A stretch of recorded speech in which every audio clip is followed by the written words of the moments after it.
welcome back to Newfoundland and Labrador Studies 2205. This is Unit 3, The Country Grows, Section 4, Lesson 10, Video 2, on Impacts Felt at Home. First, let's talk about the economic impacts. The war brought a sudden injection of prosperity into the colony. The combined spending from Canada and the United States brought forth a construction boom that employed thousands of local residents. By the end of 1942, about 20,000 citizens were working on military bases. The previously widespread poverty was dramatically reduced. And local businesses and industries benefited as well, such as building suppliers, the railway, tradesmen, along with restaurants and stores. When researching for this part of the lesson, I found this photograph of two women from the Women's Royal Navy Division, and they were doing some Christmas shopping in St. John's. So I wanted to include that. The need for dairy, lumber, and fish all increased for the international market. The colony finally enjoyed a surplus totaling $28 million by the 1945-46 fiscal year, investing heavily then in education, healthcare, transportation, and housing.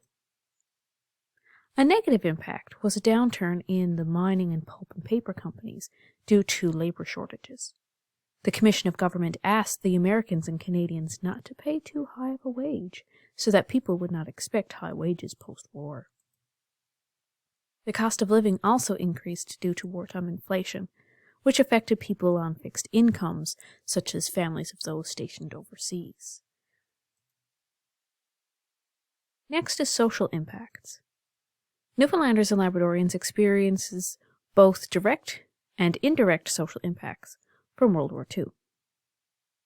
Many families were impacted by the loss of loved ones overseas, as 1,000 lives were lost. At home, 136 people were killed when the SS Caribou was attacked. Additionally, more than 60 men were killed when U-boats attacked Bell Island. There was actually a few instances of Bell Island being attacked. There were also many cultural impacts, including the influence of North American entertainment, fashion, and consumer goods, which we talked about right at the beginning of this unit when we discussed music. Civilians also participated in mixed dances, sporting events, movie nights, and other social events with military personnel. Many servicemen also married Newfoundland women.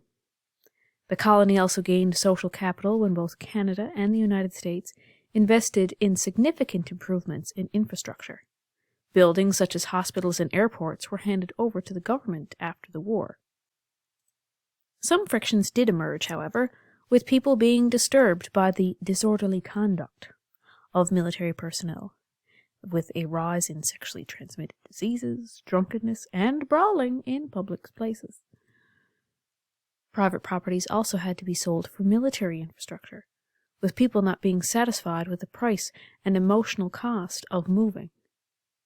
This drastically affected people around the military base in Goose Bay, which we're going to talk about in the next lesson. Lastly is political impacts. The economic surplus and self-sufficiency of the colony pushed political change. The debate began of reinstating responsible government, but many feared it would result in a return to economic ruin. Some people felt that a union with Canada, which had a stable economy, would be of benefit. Trade increased as well with Canada at this time, to 61% of goods between the two by 1945. Canadian officials saw the benefit of a union between Newfoundland and Labrador, and Canada thanks to the war, and feared Newfoundland becoming another Alaska on the east coast with the United States.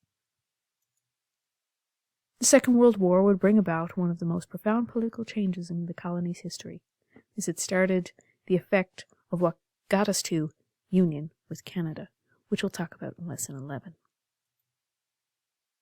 So now it's time to review. I'm going to ask you to please complete the activities in Brightspace, and I'll see you next time.